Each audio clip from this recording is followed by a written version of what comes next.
Selalu kita memuji Allah Subhanahu wa Ta'ala, Zat yang paling pantas untuk dipuji, dihormati, ditunduki dan ditakuti. Tidak ada sekutu bagi Sang Pencipta yang Maha Kuasa ini, baik di langit maupun di bumi. Zat yang Maha Kuat, Maha Adil, Maha Bijaksana. Dia yang telah menggantungkan segala kebutuhan kita dari makanan, minuman, pakaian, atau apa saja yang dibutuhkan untuk roda kehidupan di muka bumi ini dengan memuji namanya Alhamdulillah. Maka sangat wajar kalau kita selalu mengucapkan kalimat yang mulia ini. Juga kita panjatkan salam hormat kita kepada Nabi besar Muhammad sallallahu alaihi wasallam yang telah membawa kepada kita syariat Sang Pencipta Allah, sehingga kita tahu mana halal, mana haram, mana yang diperintahkan dan mana yang dilarang. Jadi kita memiliki panduan hidup. Manusia terbaik ini telah diberikan salam juga oleh Sang Pencipta Allah bersama malaikatnya, juga dinobatkan menjadi pimpinan para anak-anak Adam pada hari kiamat, penutup para nabi dan rasul, dan telah disempurnakan akhlak, fisik, ilmu, dan segala sesuatu yang menyempurnakan manusia. Pada kesempatan ini kita akan membahas tema dahsyatnya Ramadan, dan ini tema sengaja dibahas untuk menyambut bulan suci Ramadan. Itu teman-teman sekalian, banyak sekali di antara kita sudah tahu di Indonesia ini ada lembaga training, peningkatan skill spiritual.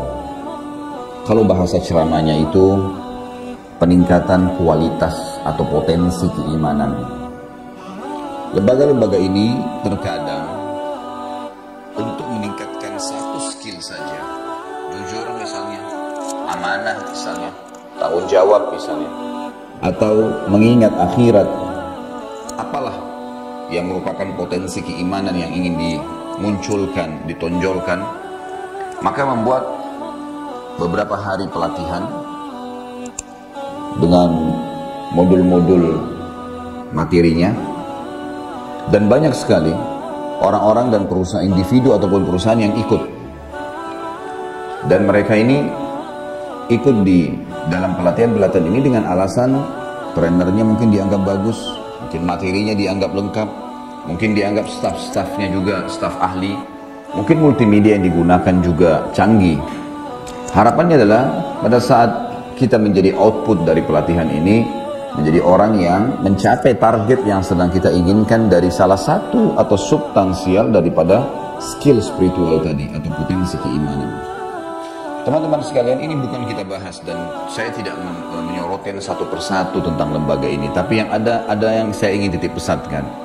Kita sadar atau tidak sadar teman-teman sekalian, sebenarnya Sang Pencipta Allah sudah menyiapkan buat kita. Kalau tanda kutip saya bisa bahasakan lembaga, mungkin lembaga gitu kan. Tapi ini sesuatu yang di atas dari lembaga. Ada sholat 5 waktu misalnya. Sholat 5 waktu ini kita disuruh absen, melapor kepada Sang Pencipta.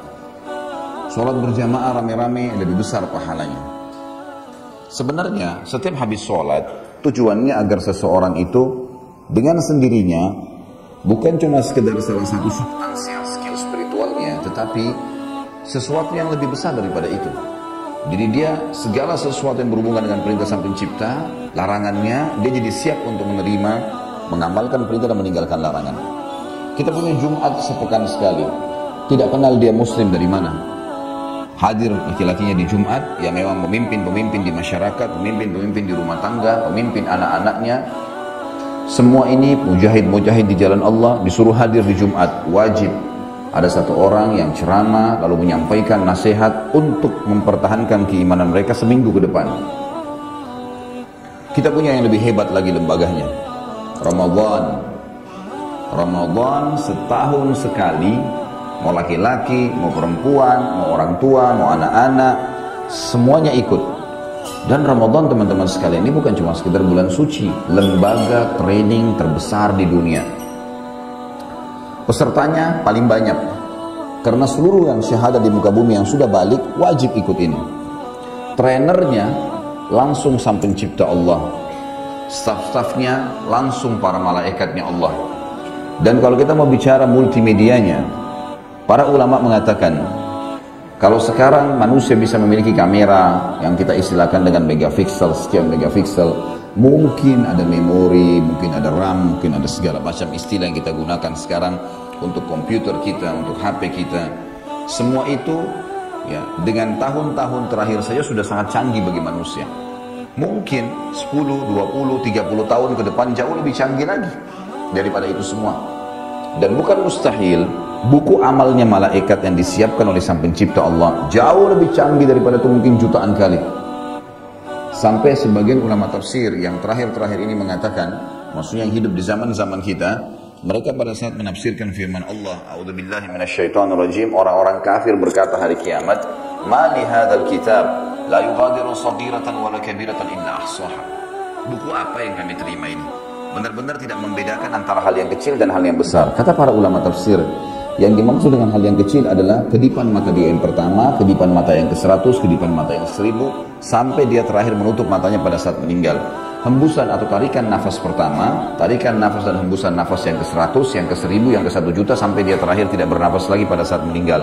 Gerakan tangan, gerakan kaki, semuanya dari yang pertama sampai yang terakhir. Dengan warnanya, dengan kegiatannya, dengan suaranya, segala macam hal diperlihatkan panjang lebar. Sehingga orang tidak bisa mengelak pada hari kiamat. Jadi luar biasa Ramadan. Sebuah lembaga, trainernya Allah, materinya lengkap, pesertanya terbesar di dunia, kemudian staf-stafnya para malaikat, multimedia yang digunakan jauh lebih canggih, plus lagi gratis, tidak dipungut biaya. Ramadan teman-teman sekalian adalah dijadikan oleh Allah Subhanahu wa taala memang untuk meningkatkan skill spiritual, bukan cuma satu, bukan cuma salah satu substansialnya, tetapi semua skill yang dirangkum dalam satu bahasa agama kita, takwa. Takwa ini artinya semua perintah Sang Pencipta wajib atau sunnah, semua larangan Sang Pencipta haram atau makruh, semua yang halal dinikmatin, semua yang haram ditinggalkan. Maka ini namanya orang yang bertakwa. Berarti Ramadan targetnya bukan satu ibadah, bukan satu skill, semua skill tidak terkecuali, dan ditekan, dibawa dalam sebuah titik arus di mana kita harus bisa mencapai tingkat tertinggi. Ayat Al-Quran surah Al-Baqarah surah nomor 2 ayat 185. Ini ayat sering kita dengarkan dari para dai-dai dan ustaz-ustaz kita terutama di bulan Ramadan. Cuman kebanyakan diterjemahkan secara letterlet. Kita coba masuk ke makna tadabbur dan makna tafsirnya. A'udzubillahi minasyaitonirrajim. Bismillahirrahmanirrahim. Ya ayyuhalladzina amanu. Yang dipanggil orang-orang beriman saja di sini. Karena memang mereka yang memahami maksud Allah di sini.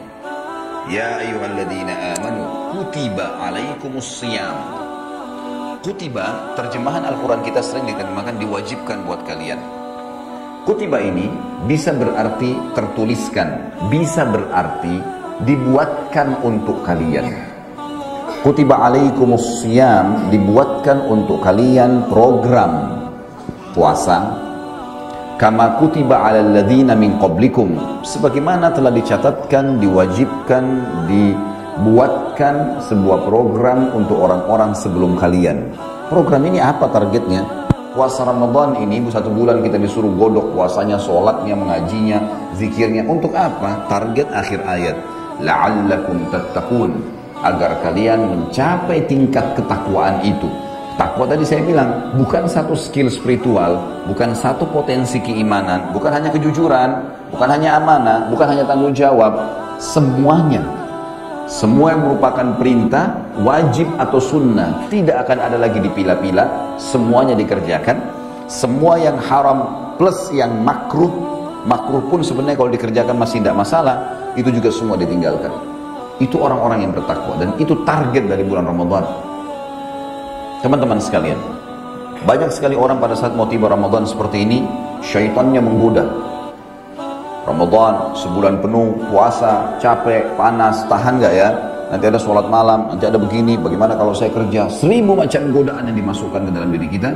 Nanti saya lemas, nanti saya loyo. Semua ini teman-teman sekalian harus dilawan. A'udzubillahi minasyaitonirrajim. Balik semuanya mulai sekarang, sambut Ramadan dengan kegembiraan. Karena Ramadan memiliki banyak sekali manfaat buat kita. Dalam pembukaan tadi sudah saya katakan, lembaga training, kita harus bangga, senang, bahagia menyambutnya. Semua persepsi negatif ini dari syaitan. Kalau orang menyambut Ramadan, yakin dengan keimanan, ini ada fadilah tersendiri yang kita sebutkan. Oleh karena itu Bapak Ibu sekalian, kita harus memiliki sugesti, bahasa ceramah kita, bahasa agama kita, niat yang positif. Kalau kita sahur, kemudian kita mengatakan sugestinya, sebentar jam 11 saya haus nggak ya? Bentar jam 2 saya lapar nggak ya? Ini sugestinya berarti jam 2 akan lapar, jam 11 akan haus. Orang yang seperti ini benar-benar tidak bisa tahan puasa. Ini was-was syaitan. Nggak ada hubungannya sama sekali. Tapi kalau sugesti dia positif, dia mengatakan saya akan puasa sampai maghrib. Buka puasanya maghrib. Saya jamin teman-teman sekalian, insya Allah dengan izin Allah pas buka puasa pun kita walaupun makan sebutir kurma, minum segelas sirup, cukup. Nanti habis tarawih baru kita makan, biasa. Karena sugestinya positif. Banyak orang subhanallah pada saat sahur sampai seperti orang yang sudah tidak karena ketakutan haus tadi waswas syaitan ini, sampai minum 10 gelas air. Perutnya sampai kembung karena khawatir haus. Apa hubungannya dia minum 10 gelas air dengan nanti jam 11 pagi? Nggak ada hubungannya sama sekali. Tenggorokan itu akan bisa kering dalam hitungan 5-10 menit walaupun minum 10 gelas. Kalau cuacanya panas ya tetap saja kering. Jadi yang penting di sini sugesti. Ada orang juga pada saat mau buka puasa, Masya Allah, warna merah, warna biru, warna hijau, makanan dikumpul semua. Seperti orang yang mau balas dendam. Apa ini? Untuk apa gitu? Jadi apa manfaatnya kita puasa tadi? Coba belajar untuk bisa menjadi orang yang terbiasa mengontrol hawa nafsu, malah pelampiasan. Sampai sunnah Nabi SAW, Bapak Ibu sekalian, makan kurma sehaus apapun. Kata Nabi SAW, sebaik-baik makanan sahur, kurma. Sebaik-baik makanan buka puasa, kurma. Kurma itu buah yang kecil. Saya yakin kita makan 5 butir kurma sudah kenyang gitu. Itu yang disuruh, bukan disuruh kita habisin 2 piring, 5 piring. Banyak orang salah paham. Dan ini waswas syaitan. Bukan tidak boleh makan yang enak pada saat buka puasa, bukan. Tapi jangan berlebihan. Hanya karena sugesti yang salah. Kita pada buka puasa, Bapak Ibu saya yakin punya pengalaman pada saat beli macam-macam, ternyata yang bisa dimakan cuma 1-2 macam. Banyak yang tidak habis gitu. Ini untuk apa? Gak ada gunanya sama sekali. Lain nanti kalau kita masuk ke poin-poin program Ramadan yang sebentar lagi saya jelaskan. Puasa juga dari sisi lain, bulan Ramadan ini ada statement para dokter-dokter non-muslim. Termasuk sekarang saya tidak terlintas nama-nama mereka. Tapi saya pernah baca, dan itu statement yang sangat fair. Jujur, mereka mengatakan, umat Islam umat tersehat di dunia. Karena mereka punya 1 minggu, 2 hari proses puasa. Senin dan Kamis. Dan puasa ini akan menetralisir seluruh makanan, minuman yang diikuti dengan bakteri-bakterinya pun, ya yang sudah 5 hari mereka pakai khususnya untuk mengelola makanan dan seterusnya, ini disterilkan kembali dengan 2 hari puasa. Mereka punya sebulan sekali, ada 3 hari. Puasa Iyamul Bid, 13, 14, 15. Mereka punya setahun sekali sebulan. Dan puasa ini artinya menetralkan makanan. Kita kalau terbiasa puasa nanti, sudah tidak seperti sekarang kalau lagi tidak puasa. Kita bisa mengontrol makanan. Makan sedikit, udah kenyang, udah cukup. Karena memang seakan-akan usus kita itu kembali kepada asalnya yang memang dasarnya tidak perlu ya diberikan makanan yang banyak sehingga dia capek sebenarnya, tanda kutip kalau manusia kita itu capek mengelola. Saya dulu sama salah satu dokter senior di Indonesia. Itu sangat tua, Masya Allah, umurnya sekitar 80 tahun. Lalu dia bicara sama saya, sumber penyakit manusia itu di makanan dan minuman, terutama di malam hari. Sampai mereka naik di atas ranjang, mereka masih bawa makanannya.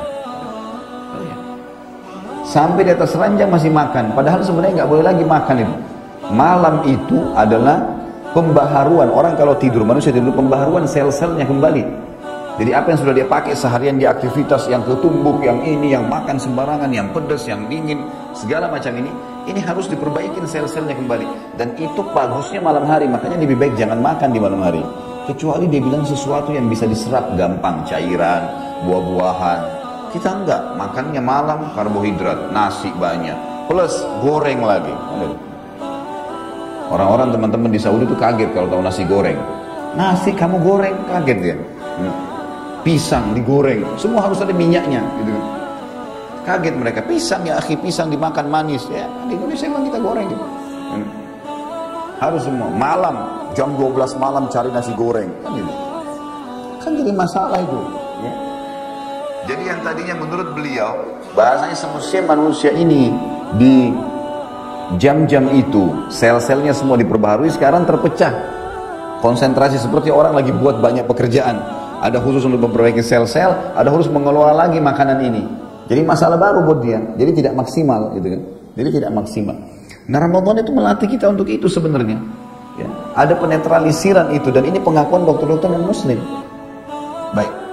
Sekarang kita masuk, apa yang harus kita lakukan di bulan Ramadan? Program apa sih yang Allah suruh kita lakukan sehingga kita bisa mencapai ketakwaan? Yang pertama, puasa.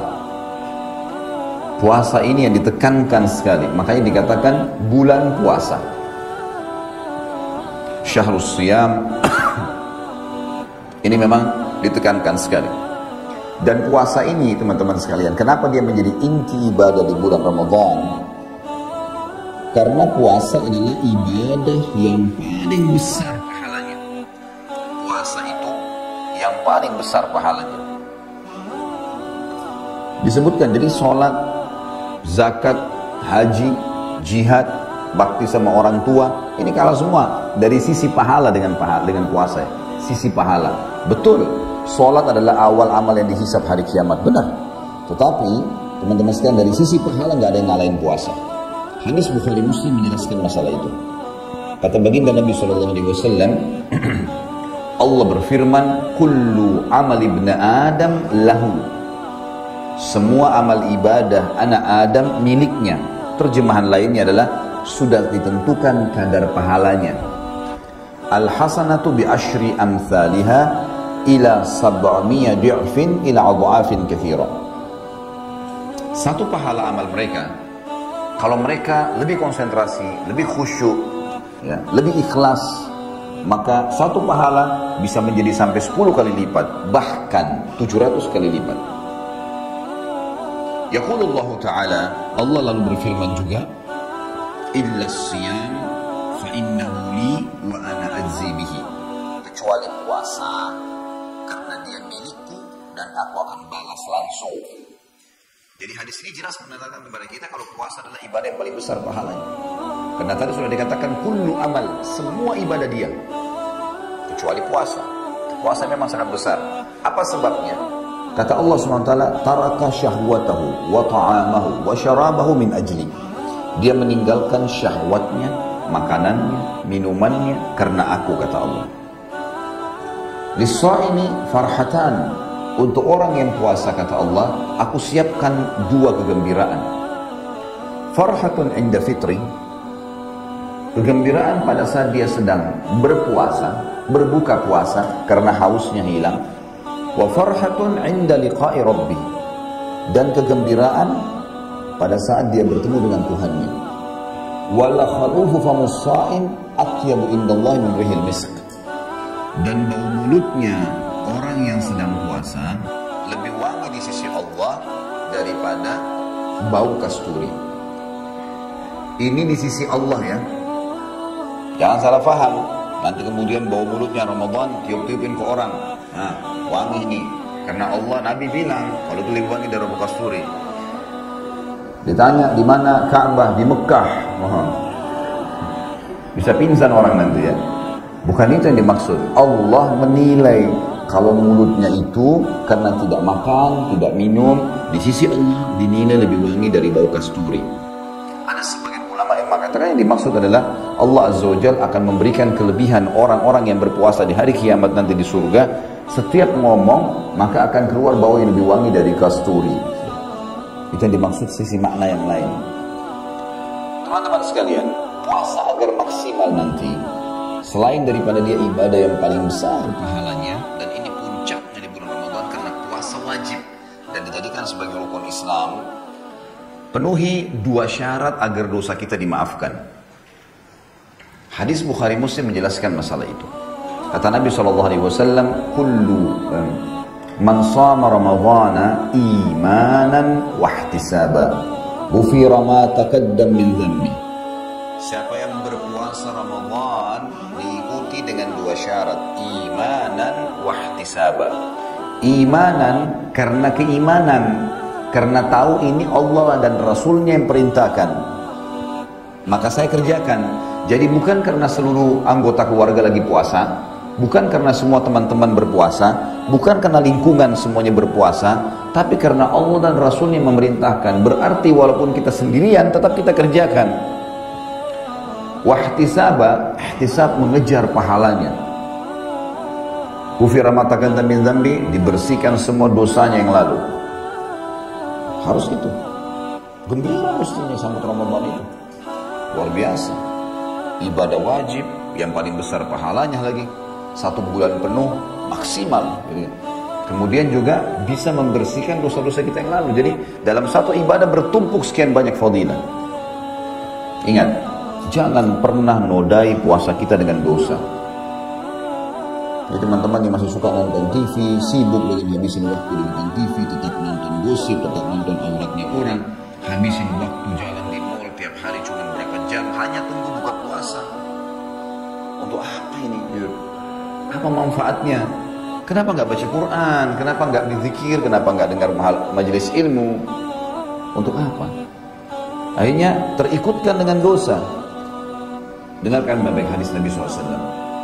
Man lam yada' qawla zuri wal amala bihi falaysa lillahi hajatan min an yada' ta'amahu wa syaraban.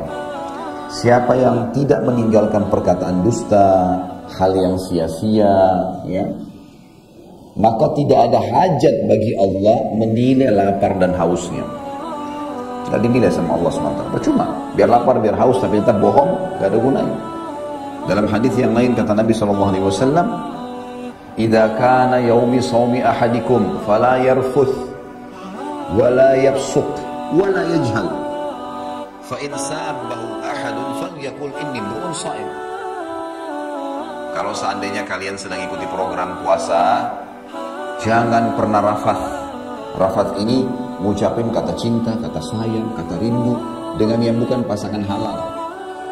Sebulan penuh digodok supaya terbiasa lisannya tidak ucapin itu. Tulisan dan lisan. Apapun yang dia ucapkan, apapun yang dia ketik, sama. Tidak dia ucapkan kalimat sayangnya, kalimat rindunya, semuanya ini kecuali kepada pasangan halal. Dikasih jadi syarat puasa ini. Kalau kalian sedang puasa, jangan pernah rafath. Kalau sama pasangan boleh. Suami istri boleh mengatakan sayang, cinta segala. Tapi kebanyakan orang kan dilakukan di luar Ramadan, umumnya dengan pasangan yang tidak halal. Maka di Ramadan dilatih dia sebulan penuh supaya tidak melakukan itu. Jadi berhenti total nanti. Wala yafsuq. Fusuk ini menyentuh secara fisik, kayak memegang, memeluk, mencium. Jangan sampai fusuk, kata Nabi SAW. Wala yajhal. Dan jangan buat hal yang bodoh-bodoh, sia-sia, buang-buang waktu. Duduk nonton sinetron ke sinetron, film ke film. Gak ada gunanya, tetap lihat auratnya orang lain. Jadi, berhenti, coba kontrol. Lagi pengen tahan. Karena sabar itu masuk dalam 2 hal. Sabar dalam ketaatan kepada Allah, sabar dalam meninggalkan kemaksiatan. Kita kalau disuruh sholat malam, memang butuh kesabaran. Masih ngantuk, bangun tapi. Kita mau sedekah, kita juga perlu duitnya. Tapi disitulah butuh kesabaran. Nah, gitu. Kita mau apalah ya, beraktivitas, tetap saja ada hubungannya dengan, misal lagi meeting, lagi apa, azan, sholat, tetap harus sabar. Begitu juga pada saat ada godaan untuk melakukan kemaksiatan, ya sabar. Betul memang menggoda, coba sabar. Maka ini dilatih semua di bulan Ramadan. Jangan buat hal yang sia-sia. Bukan tidak boleh ke mall, Bapak Ibu sekalian. Bukan tidak boleh ke mall. Tapi untuk apa kalau tidak ada sesuatu tujuan? Ada orang dari pagi sudah keluar, terutama ibu-ibu nih. Dari pagi dulu di mall, dia mall buka, dia yang paling pertama masuk. Kenapa? Bulan Ramadan, suami lagi kerja, pulang dari kantor nanti jam 9 malam. Ya udah duduk di mall, muter-muter dari toko ke toko, pegang bajunya orang, nggak beli, inilah, itulah. Hanya buang waktu. Duhur, wah masih lama. Jalan lagi, muter-muter lagi. Nah selama berapa jam dengar musik itu dosa. Ada kan? Lihat auratnya orang, banyak kemungkaran, dosa. Ada juga orang banyak yang makan di sana. Kenapa kalau duduk di rumah coba? Aman, mau tidur ngantuk bisa, mau baca Quran bisa, mau dengerin pengajian bisa, habisin di situ. Mestinya, ya, mestinya begitu. Baik, puasa ini adalah ibadah yang paling inti teman-teman sekalian dan fokus di situ. Pahalanya paling besar tadi saya sudah bilang, kalau dilakukan dengan keimanan dan mengharapkan pahalanya mengampuni dosa. Jangan pernah nodai dengan dosa-dosa sebagaimana sudah diingatkan oleh Nabi SAW. Dan kata Nabi, fa'in sabbahu ahad, kalau ada orang yang mengajak dia bertengkar atau ngajak dia berbuat maksiat, falyakul inni mru'un shaim. Dia harus langsung jawab, saya sedang ikuti program puasa. Gak ada semua itu. Habis, maksiat sudah habis ceritanya. Gak ada lagi. Kalau akan tiba Ramadan ini, baginda Nabi SAW, teman-teman sekalian, selalu senyum, gembira, terlihat dari raut wajah beliau SAW, lalu mengumpulkan sahabat lalu berkata, hai manusia, telah tiba pada kalian sekarang bulan yang penuh dengan berkah. Berkah ini teman-teman, berkah makanannya, berkah minumannya, berkah waktunya, berkah pendapatannya, diberkahi semua sama Allah. Di bulan Ramadan, biar orang gak makan sahur, dia bisa puasa sampai maghrib. Maghrib pun makan sedikit, masih bisa. Kuat, diberkahi sama Allah. Waktu rasanya lama. Karena sudah tidak ada program duduk gosip sama teman-teman makan siang. Tidak ada waktu lagi. Paling jauh kalau orang buang waktunya tidur karena ngantuk. Biasanya begitu. Tapi kalau enggak, dia maksimalkan dengar pengajian. Ada beberapa kantor, Masya Allah bagus. Habis duhur ada pengajian, dibuatin. Gitu kan. Program. Jadi akhirnya, jadi terikut dengan program-program ini. Kata Nabi SAW, bulan yang penuh dengan rahmat. Rahmat ini kasih sayang Allah ya. Ini rahmatnya Allah terbukti dengan hadis yang lain. Kata baginda Nabi SAW, kalau tiba Ramadan, semua pintu surga dibuka. Semua pintu neraka ditutup. Semua syaitan yang buruk diikat, dibelenggu. Bukan diikat, dibelenggu. Beda. Kalau ikat bisa satu tali saja. Kalau belenggu itu diputar-putar-putar sampai tidak bisa bergerak. Leher orang dibelenggu, dipasangin besi yang keluar dengan lehernya, nggak bisa bergerak. Semua setan-setan jahat dibelenggu sehingga mereka tidak leluasa menggoda, seleluasa menggoda di luar Ramadan. Dalam riwayatnya dikatakan, sungguh orang yang rugi adalah orang yang mendapatkan Ramadan, kemudian Ramadan pergi dan belum diampuni dosanya. Pernah Nabi SAW, teman-teman sekalian, bilang tiba-tiba amin, amin 2 kali, sampai sahabat bertanya, Rasulullah, kenapa anda bilang amin? Ada apa? Kata Nabi SAW, Jibril datang kepada saya dan Jibril berkata, hai Muhammad, aminkan siapapun di antara umatmu yang mendapatkan kedua orang tuanya dalam keadaan tua dan sampai mati tidak sempat atau tidak bisa membawanya masuk surga. Ini orang bodoh nih, nggak berbakti. Bilang amin, amin, kata Nabi SAW. Jelas-jelas cuma siapin minum, siapin makan, penuhi kebutuhan, temani ngobrol, mati masuk surga tuh. Temanin orang tua, maka orang konyol nih. Lalu kata Nabi SAW dan Jibril juga berkata, aminkanlah hai Muhammad, siapapun di antara umatmu yang mendapatkan Ramadan, kemudian dia belum bisa mendapatkan manfaatnya. Bodoh nih orang. Kalau sudah bulan Ramadan, semua orang puasa. Kita ke Afrika, Muslim sana puasa. Kita ke Amerika, Muslim sana puasa. Kita ke Saudi, Muslim sana puasa. Kita di negeri Asia, Muslimnya semua puasa. Semua orang puasa. Lalu kapan anda kalau tidak puasa Ramadan mau puasa? Semua orang sholat malam tarawih, di mana-mana semuanya orang kerjakan. Lalu anda kenapa nggak kerjain? Kalau Ramadan tidak dikerjakan, kapan lagi kita mau kerjakan? Jelas sekali. Maka harus difahami nih teman-teman sekalian. Nah, rahmat Allah di sini masuk di tadi pintu surga dibuka, pintu neraka ditutup, syaitan-syaitan dibelenggu. Fahamin 3 poin ini ya. Kalau pintu surga dibuka teman-teman sekalian, ada muncul pertanyaan kecil. Apa manfaatnya pintu surga dibuka sementara kita belum bisa masuk? Apa manfaatnya pintu neraka ditutup? Neraka juga belum bisa kita lihat. Maka ulama coba menjelaskan teman-teman sekalian, dimaksud pintu-pintu surga yang 8 dibuka dan pintu neraka yang 7 ditutup adalah dibuka pendaftarannya. Kalau ada orang mau kerja di perusahaan, dari tanggal 1 Januari sampai 31 Januari dibuka pendaftaran. Siapapun yang bawa kertas berkas diterima jadi pegawai. Ini sekarang saya iklanin ke Bapak Ibu. 1 Ramadan 6 Juni nanti terbuka surga gratis. Ikuti program Ramadan. Maka dibuka tuh, bawa berkas-berkasnya yang benar. Maka diterima. Dan ditutup semua pintu neraka. Maksudnya tidak ada pendaftaran di neraka, tutup neraka itu. Biar orang buat salah nggak masuk neraka. Sampai dalam hadis yang lain dijelaskan, kalau tiba Ramadan, kata Nabi SAW, ada malaikat-malaikat Allah berseru dari langit. Wahai pelaku kebaikan, yang suka patuh-patuh nih, ayo cepat tinggikan derajatmu di surga. Lipat gandakan segera pahalamu, segera ibadah. Kesempatan, pintu surga lagi dibuka. Dan wahai pelaku keburukan, berhenti, segera berhenti, kesempatan. Neraka lagi ditutup.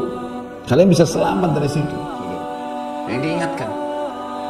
Plus syaitan-syaitan dibelenggu.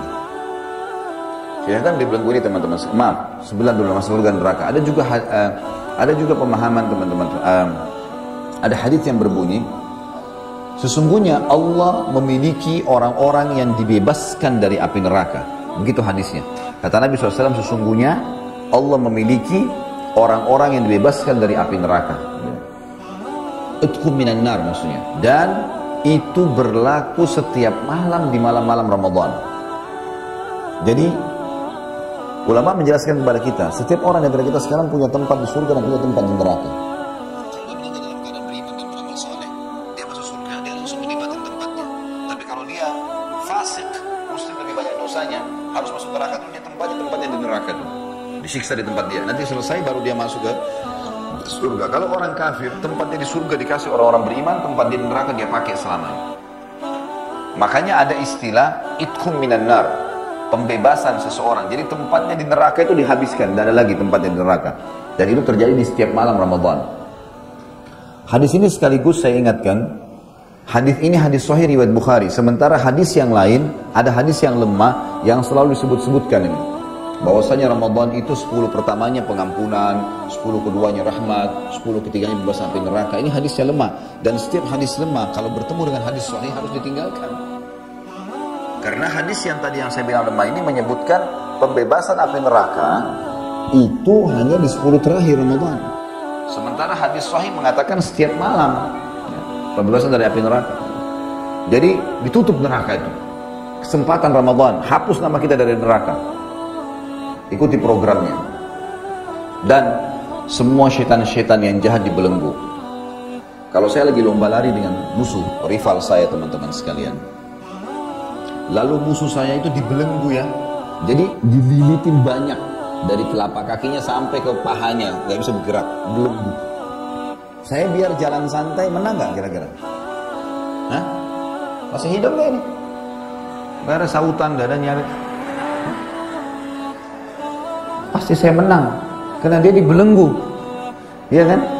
Jadi santai aja jalan bisa. Itu Ramadan. Karena syaitan yang selama ini sesatkan manusia diikat, nggak bisa buat apa-apa. Kita biar jalan santai tetap menang.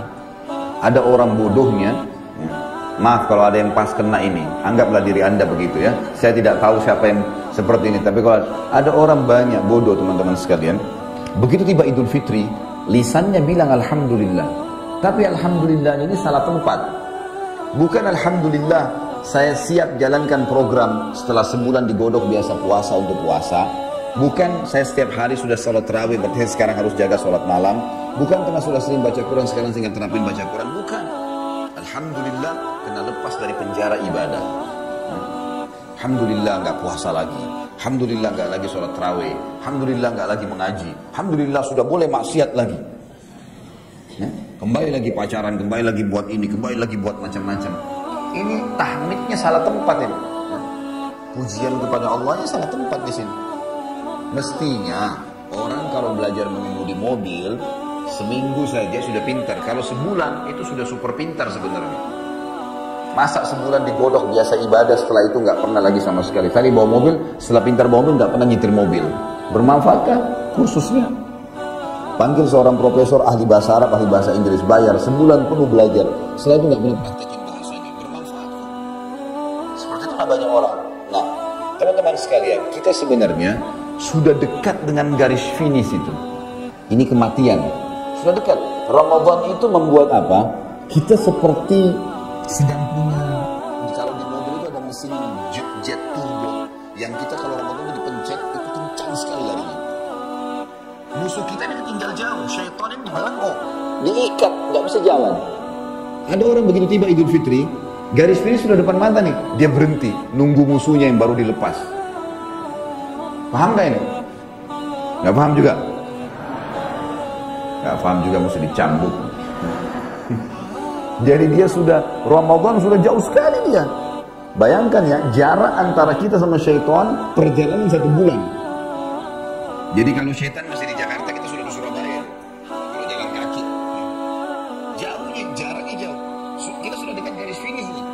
Ini kita tinggal terus gasnya, mati, udah aman sebenarnya. Karena sudah terbiasa dengan pola ibadah ini. Tapi begitu selesai Idul Fitri, syaitan kan sudah dilepas lagi. Nah syaitan ini ngejar, berusaha mengejar. Dia nggak bisa ngejar kalau orang itu nggak mati mesin jetnya tadi. Terus saja dia jalan sampai dia mati, sampai garis finish gitu. Ada orang nggak, mesin jetnya dimatiin, dia nunggu ngopi di situ sampai syaitannya datang lagi. Nah, syaitannya lumbahin dia akhirnya, gitu kan? Akhirnya kembali lagi kepada kemaksiatan, pelanggaran-pelanggaran karena syaitannya sudah dekat sama dia. Makanya setelah Ramadan itu musuhnya kita luar biasa, karena syaitannya lagi dibelenggu. Sudah difahami nih ya? Alhamdulillah. Anggaplah faham. Apa boleh buat? Kalau nggak faham pun nggak mungkin saya ulang-ulangi terus. Yang jelas di sini Bapak Ibu sekalian, hadis Nabi SAW tadi mengatakan telah tiba kepada kalian bulan Ramadan, bulan yang penuh dengan berkah, rahmat. Gitu kan? Rahmatnya sudah saya jelaskan tadi. Karena pintu surga dibuka, pintu neraka tutup dan syaitan dibelenggu.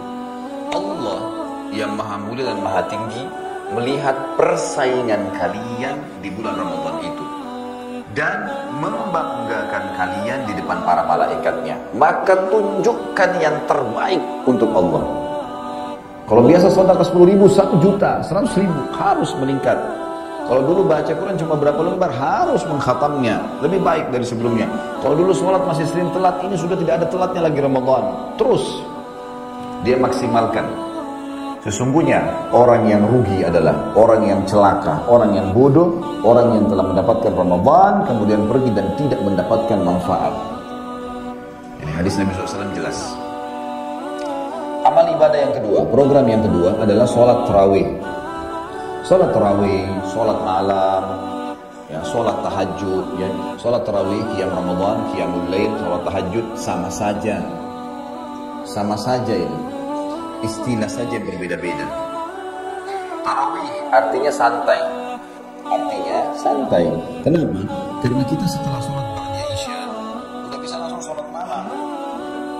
Kalau di hari-hari selain Ramadan kita dianjurkan kerjakan di akhir malam atau tidur dulu lebih afdal, gitu kan? Kalau Ramadan enggak, memang lebih afdal habis sholat ba'da isya langsung sholat. Karena Nabi SAW praktekin itu. Dalam sebuah riwayat yang sahih disebutkan Nabi SAW besok memasuki Ramadan beliau sholat habis ba'da isya sholat, dan ada beberapa sahabat yang ikut bersama beliau. Lalu tersebar besok awal Ramadan tersebar berita kalau Nabi SAW semalam sholat malamnya dimajukan, sholatnya sampai 11 rakaat, berarti sholat malam. Maka besok hari pertama Ramadan malam kedua tarawih, para sahabat ngumpul semua di masjid Nabi. Nabi SAW tidak keluar sampai azan subuh. Akhirnya pas azan subuh Nabi SAW keluar, kemudian mengimami mereka sholat. Habis subuh Nabi SAW khutbah. Setelah tahmid dan salawat untuk beliau SAW, beliau mengatakan, saya tahu semalam kalian nunggu saya, dan saya sengaja tidak keluar. Karena kalau saya keluar mengimami kalian lagi seperti kemarin, maka ini menjadi wajib buat kalian. Artinya silahkan kerjakan, tapi jangan saya terlibat, karena penentuan hukum ada di tangannya Nabi SAW. Bisa jadi wajib, artinya silahkan kerjain. Nah, itulah yang menyebabkan kenapa Umar bin Khattab mengerjakan secara berjamaah. Nah, Rasulullah SAW pernah praktekin, tidak melarang sahabat ikut gitu. Baik. Sholat tarawih yang dikatakan santai tadi karena kita bisa kerjakan habis ba'diyah isya. Dan ini hikmah yang paling utama kata ulama, agar minimal di setiap buku amalnya seorang muslim,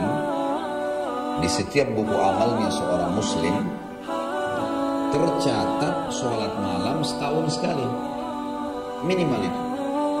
Dengan adanya tarawih, orang yang malas sholat tahajud dalam 11 bulan gak pernah tahajud sama sekali, maka dengan adanya tarawih, kesempatan di buku amalnya tercatat itu pernah sholat tahajud walaupun cuma sekali sebulan, walaupun cuma sekali setahun gitu, dalam Ramadan itu hikmah yang paling utama. Karena sholat malam adalah sholat yang paling afdal setelah sholat 5 waktu gitu. Kata Nabi SAW, afdalus sholati ba'dal maktubah sholatul qiyam. Jadi ini penting sekali teman-teman sekalian, maka jangan sia-siakan ini. Sholat tarawih mau 11 rakaat atau 23 rakaat tidak ada masalah. Jangan ribut-ributan di sini, jor-joran di situ, nyalain si fulan. Sholat tarawih itu sunnah, dikerjakan dapat pahala, ditinggalkan tidak masalah. Tidak dikerjakan pun tidak masalah, betul kehilangan fadilah. Tapi lalu untuk apa ribut dengan 11 atau 23? Saya akan jelaskan supaya lebih paham. Teman-teman sekalian, riwayat yang menyebutkan tentang dalam riwayat Bukhari bahwasanya baginda Nabi SAW kata Aisyah tidak pernah menambah 11 rakaat di Ramadan atau di luar Ramadan. Kan riwayatnya begitu. Maka ada pendapat ulama yang saya bahasakan. Pendapat pertama mengatakan berarti sholat malam sepanjang hidup kita hanya 11 rakaat, tidak boleh lebih. Karena Aisyah menceritakan seperti itu radhiyallahu anha, bahwasanya Nabi SAW tidak pernah lebih di Ramadan atau di Ramadan sholat lebih dari 11 rakaat. Ini pendapat pertama. Pendapat kedua mengatakan tidak, lebih daripada itu. Itu jumlah bukan dipatok, karena Ummul Mukminin Aisyah radhiyallahu anha menceritakan tentang pengalaman dia yang dia tahu pada saat Nabi SAW lagi nginep di rumahnya. Nabi kan poligami, istri beliau 11 orang, dan berarti setiap orang 1 malam. Cuma Aisyah mendapatkan 2 malam karena Ummu Salamah radhiyallahu anha menghadiahkan malamnya untuk Aisyah. Artinya Nabi SAW ketemu dengan Aisyah setiap 9 malam. Per 9 malam, 9 malam baru nginap lagi, 9 malam baru nginap lagi. Aisyah menceritakan karena malam yang Nabi sedang ada, karena sholat tahajud ini sholatnya dikerjakan kapan? Malam hari. Berarti ceritanya tentang malam hari. Aisyah menceritakan tentang malam mabitnya Nabi pada beliau. Umar bin Khattab adalah sahabat Nabi yang tegas sekali dengan bid'ah, nggak main-main itu. Dan jangan lupa, salah satu daripada anaknya Umar juga Ummul Mukminin Hafsah radhiyallahu anha. Waktu Umar bin Khattab di zaman khilafahnya beliau melihat orang lagi di Masjid Nabawi berserakan, di sana ada yang duduk, di sana ada yang sholat, di sana ada yang sholat. Umar lihat ini jadi fitnah nanti nih. Masing-masing sholat sendiri-sendiri, karena sholat malam sholat sendiri-sendiri aja. Maka sama Umar digabungin. Kalau Rasulullah pernah sholat, kemudian orang lain ikut, dibiarin oleh Nabi SAW. Sholat berjamaah. Dan perlu digarisbawahi ya, perilaku Umar bin Khattab radhiyallahu anhu ini sangat kuat karena 2 hal. Pertama, ijma'nya sahabat. Karena waktu Umar bin Khattab kerjakan, tidak ada satu sahabat pun yang menegur itu. Dan itu menandakan ijma', kesepakatan. Dan kesepakatan sahabat ini adalah sesuatu yang paling kuat. Mereka sudah sepakat dengan itu. Nggak ada yang selisih dengan Umar radhiyallahu anhu. Kalau salah pasti ada yang negur. Sahabat itu tidak melihat siapa orang ini. Kalau salah dia langsung tegur. Enggak, Rasulullah bilang begini loh. Umar bin Khattab pun biasa diingatkan oleh para sahabat yang lain kalau memang ada sesuatu yang ya Nabi SAW mereka tahu melarang atau memerintahkannya. Tapi ini enggak, ijma'.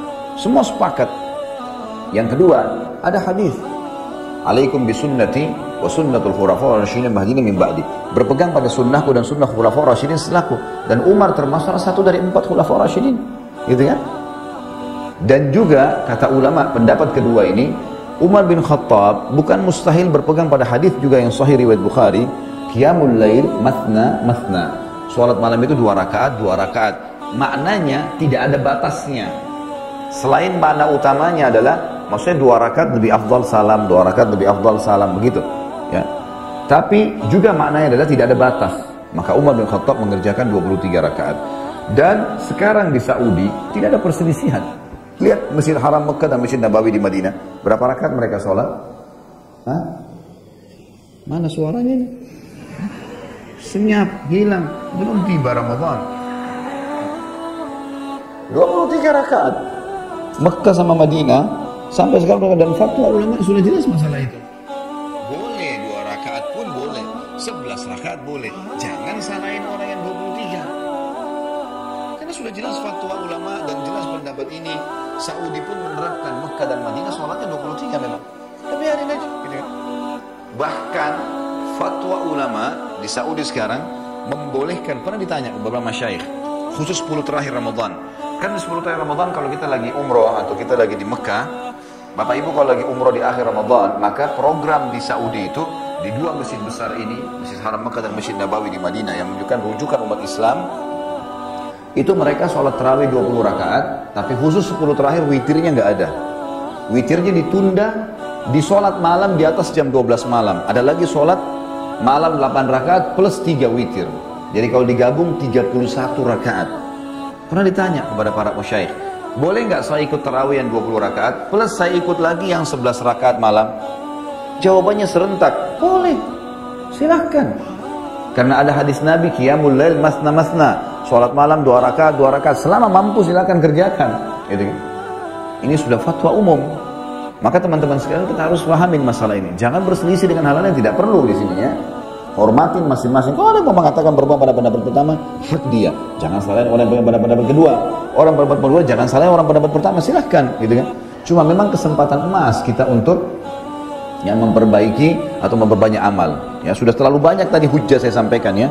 Seperti tadi saya sudah jelaskan ya, fatwa para ulama tentang hadis Aisyah yang ditanggapin, kemudian juga perilaku Umar bin Khattab yang jauh sekali tegas dengan bid'ah, dan ada salah satu anaknya Ummul Mukminin Hafsah juga di situ dan berpegang pada hadis qiyamul lail mathna mathna. Kemudian sekarang Saudi menerapkan dan sudah saya jelaskan panjang lebar dan seterusnya. Nah, saran saya begini, ini saran saya. Kalau Bapak Ibu mau sholat tarawih, kalau niatnya mau kerjakan yang 11 rakaat, maka cari masjid yang 11 rakaat. Kalau mau sholat yang 23 rakaat, cari masjid yang 23 rakaat. Kenapa? Karena ada hadis lain, bunyinya begini, kata Nabi SAW, siapa yang sholat bersama imamnya sampai imamnya bubar, man shallama imami hatta yansarif kutiba lahu qiyamul lailah, dicatatkan baginya sholat malam semalam suntuk. Nah, kalau kita masuk masjid yang 11 rakaat dan kita lihat 11 rakaat, imamnya sampai witir, lalu kita bubar, itu dapat pahala seperti habis sholat isya, ba'da isya, sholat malam, salam berdiri lagi, sampai subuh. Semalam suntuk kita seperti sholat. Tapi syaratnya harus sama imam bubar. Jadi kalau imamnya 23, kita bubar 11 rakaat, kita nggak dapat fadilah ini. Faham maksudnya? Ya. Tentu boleh, bukan tidak boleh. Sekali lagi ya, saya sudah pakai bahasa Indonesia yang jelas. Ya. Boleh kalau imamnya 23, kita 11 boleh, bukan tidak boleh. 2 rakaat pun boleh.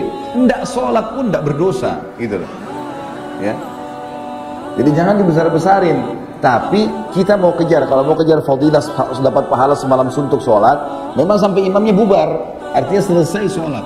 Bubar ini bukan berarti dia keluar dari masjid ya. Sudah nggak sholat lagi. Udah witir, 11 rakaat, kita juga sholat, tidak sudah salam, kita berdiri. Itu dapat pahala semalam suntuk. 23 juga, gitu kan. Ini kadang-kadang jadi fitnah di beberapa masjid. Yang mau sholat 11 ikut berjamaah sama 23, begitu selesai buat jamaah di belakang. Sholat lagi di situ, di sini juga depan sholat. Ini amin, itu amin. Dari mana ini? Belum tahu, belum ada hadis Nabi SAW yang berbunyi tidak boleh ada 2 imam dalam satu masjid. Sini sholat sana sholat, gimana caranya nih? Nggak boleh kan gitu. Kalaupun mau witir ya jangan witir di situ gitu. Pulang aja ke rumah sekalian, witir di rumah nanti kan. Mestinya. Ini supaya tidak terjadi masalah-masalah fitnah besar. Makanya dari awal cari masjid yang 11 ya 11, yang 23 ya 23. Kalau mau kejar fadilah dapat ya seperti sholat semalam suntuk. Jelas sampai sini? Yang ketiga, bersedekah. Bersedekah di bulan Ramadan adalah ibadah yang paling besar pahalanya. Sedekah ini paling besar pahalanya. Terus saya Bapak Ibu sekalian, Kita sudah punya sistem Islam ini yang berbeda dengan sistem kapitalisme. Ini pernah saya jelaskan. Kapitalis mengatakan, pangkal kaya nabung. Kalau Islam bilang apa? Pangkal kaya keluarkan. Nggak bisa ketemu. Sedekah dengan nabung. Kalau kapitalis, dari 10 juta kapan 100 juta, 100 juta kapan 1 miliar, miliar kapan 10 miliar, tidak pernah habis nih. Dia selalu nabung. Dan tidak bisa ketemu antara nabung dengan keluarin. Susah. Pasti ketemu itu, menahan itu sama, itu pintunya dekat sekali dengan pelit, bakhil. Sementara Islam jangan tidak, keluarkan. Makin banyak lo keluarkan, makin banyak yang datang. Hadis Qudsi, hadis Bukhari di mana Nabi SAW mengatakan, Allah berfirman, ya bani Adam, anfik alaik. Wahai anak Adam, berinfaklah untukku, aku akan berinfak untukmu. Jelas, kita keluarkan sedekah itu. Dan sedekah ini teman-teman, selain sumber kekayaan, juga memang dia, selain memang dia ibadah yang paling besar pahalanya, dia juga sumber kekayaan. Sudah pernah saya jelaskan di sini, pernah ada acara kita, saudara punya rahasia rezeki, ada 15 sekian mempertahankan rezeki, diantaranya adalah infak dan sedekah ini. Harus begitu, ya. Berikan yang terbaik. Intinya kalau Ramadan ada hadis Nabi SAW yang sahih berbunyi, afdalus sadaqatu fi Ramadan. Sedekah yang paling afdal adalah sedekah di bulan Ramadan. Wajar kalau orang keluarin zakat malnya misalnya di Ramadan, itu bagus. Jadikan haul kita Ramadan ke Ramadan. Bagi bapak ibu yang belum mengeluarkan zakat misalnya, atau belum tahu ada haul, niatkan dari sekarang. Di tempat ini bisa diniatin, oh haul saya tahun lalu Ramadan, berarti masuk Ramadan nanti sudah masuk pembagian atau pengeluaran 2,5% dari zakat. Begitu syaratnya. Jadi bisa diniatkan haul. Ramadan besar. Selain daripada itu banyak sekali sedekah apa saja. Ya. Terutama ya, memberi makan dan minum orang lain.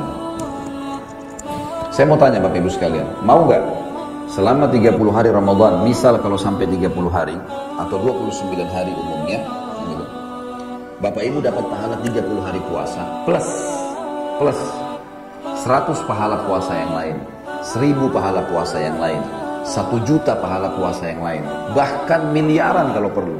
Mau nggak kira-kira? Bapak-bapak nggak mau, nggak apa-apa. Tentu orang kalau beriman mau, gitu kan? Baiklah, caranya sederhana. Bagaimana? Buka puasakan orang lain. Beri makan, sedekah, kasih makan, kasih minum, ya. Buka puasa. Saya kasih contoh rasional. Air mineral yang gelas, 1 dus isinya berapa? 48. Harganya berapa? 26, 28 ribu. Anggap 30 ribu, ya. 30 ribu. Mulai sekarang sebentar nih bubar, Bapak Ibu datangi musola dan masjid dekat rumahnya, dan kita tidak kekurangan, tenang saja. Ini di Jakarta, DKI Jakarta saja, kita punya 10.000 masjid dan musola. Saya duduk sama teman-teman Al-Ikhlas Jati Padang kemarin, beberapa waktu lalu, mereka adakan survei mereka sementara sederhana sekali, didapatkan Jakarta Selatan memiliki masjid dan musola 2.300. Itu belum pusat, belum barat, belum timur. Ini kalau kita gabungin 5 wilayah JKI saja, itu bisa 10.000 lebih masjid dan musola. Sampai kita mau habisin semua tabungan pun bisa, cukup.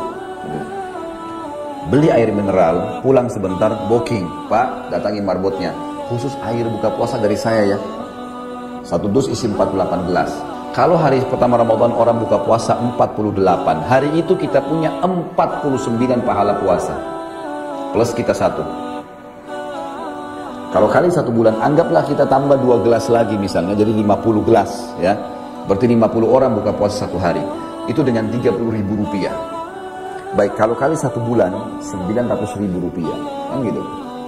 Dan kita mendapatkan pahala, kalau 1 hari kita buka puasa kali 50 orang, dikali 30, 1.500 pahala puasa. Kenapa nggak lakukan ini? Sederhana sekali. Ramadan nanti di mobil sama di motor Bapak Ibu sekalian bawa air mineral banyak-banyak. Begitu azan, pas lagi macet, penuh tuh umat Islam butuh buka puasa. Orang banyak pikirannya bagaimana cari keuntungan, dagang. Bukannya kejar pahalanya, kasih gratis tuh. Kesempatan, banyak orang di jalanan itu. Saya pernah satu waktu pulang dari pengajian, subhanallah, mau kejar untuk buka puasa di tempat saya. Nggak keburu, di tengah jalan saya lihat subhanallah, orang motor setengah mati, macet, buka puasa, belum polusinya, belum pada satu musim panas luar biasa. Akhirnya mereka mampir cuma beli apa, air mineral di sebelah. Padahal itu kesempatan. Saya melihat ini tidak kurang dari berapa ratus motor yang antri di situ karena macet, belum mobil. Kita bisa bagi-bagiin. Gitu ya. Ini harus bisa dikerjakan. Kurma misalnya, sunnah Nabi SAW kurma. Di yayasan saya buat program setiap Ramadan tebar 1000 dus kurma. Gitu. Satu dus kurma isi 10 kilo.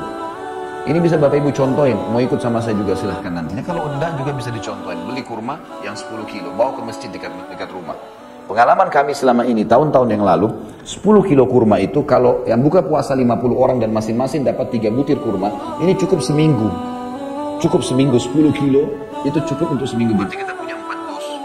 Kalau satu dus sekitar 500.000, berarti memang ini kenanya sekitar 2 juta rupiah. Gitu kan?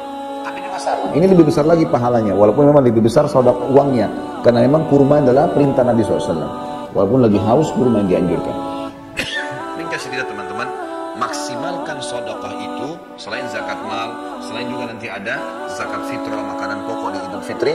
Tapi selama Ramadan, maksimalkan buka puasakan orang. Saya mau bagi pengalaman saya. Saya waktu tahun 1990 pertama ke Madinah teman-teman. Pada saat itu saya turun, jadi ada bus kampus kami ngantar habis asar ke Masjid Nabawi, nanti habis tarawih dijemput lagi gitu.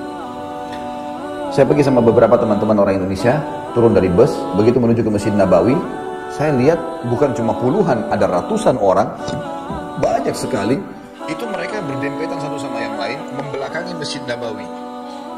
Saya begitu turun, saya berpikir sambil melihat mereka, ini orang-orang ngapain nih? Kalau nunggu temannya, kok banyak sekali?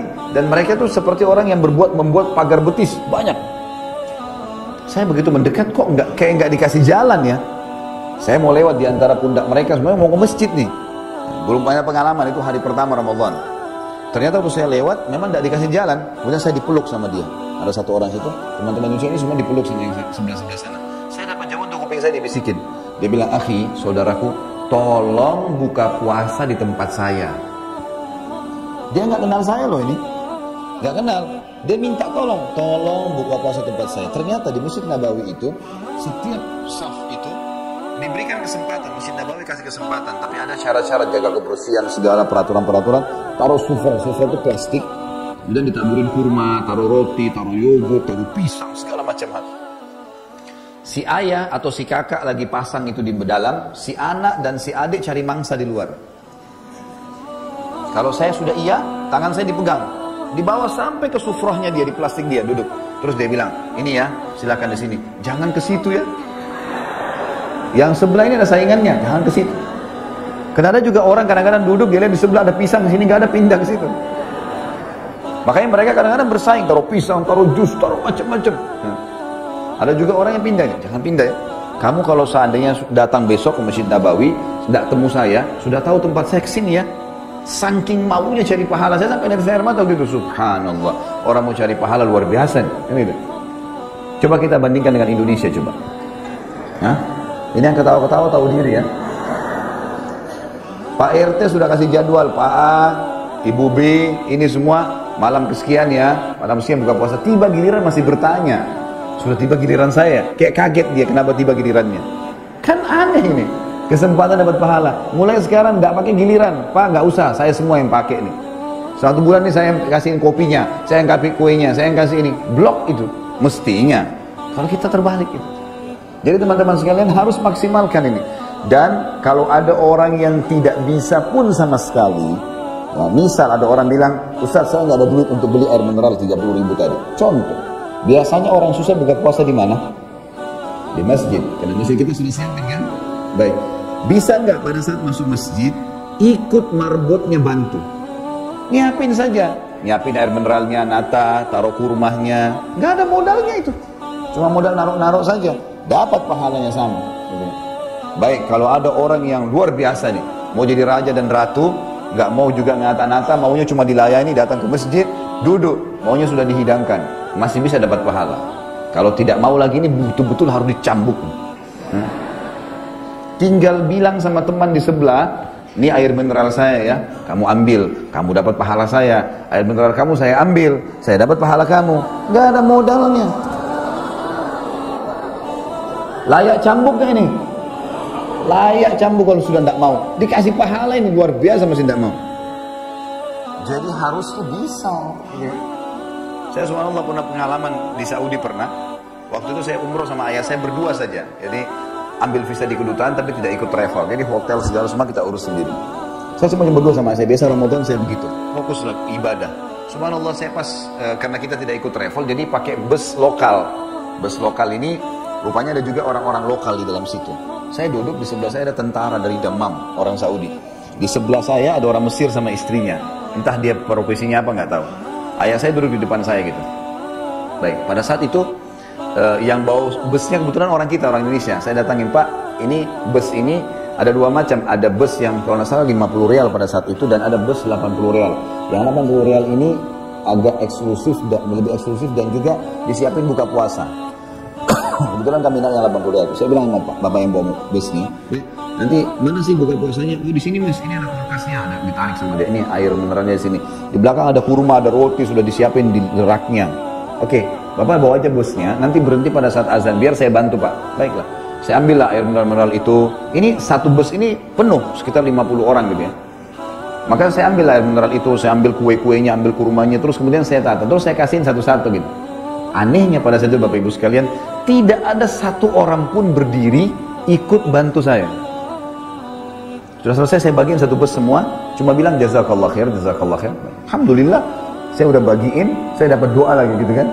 Begitu saya duduk, ini orang yang tentara di sebelah saya bilang gini, Masya Allah, kalau orang Islam seperti ente semuanya, seperti kamu semua ini, gitu kan, berarti Islam itu akan disenangi. Saya ingat wajahnya, tapi saya nggak ngomong. Saya bilang, lalu kamu dapat apa? Dan gunanya puji saya. Nggak ada yang saya butuhkan untuk pujian itu kok. Kamu kenapa nggak berdiri? Cuman ikut partisipasi. Di sebelah lagi ada orang Mesir yang bilang, Masya Allah, itu sudah panen pahala kita semua. Saya cuma senyum saja. Lalu kamu tadi buat apa? Kenapa nggak berdiri? Gitu kan? Mestinya berdiri.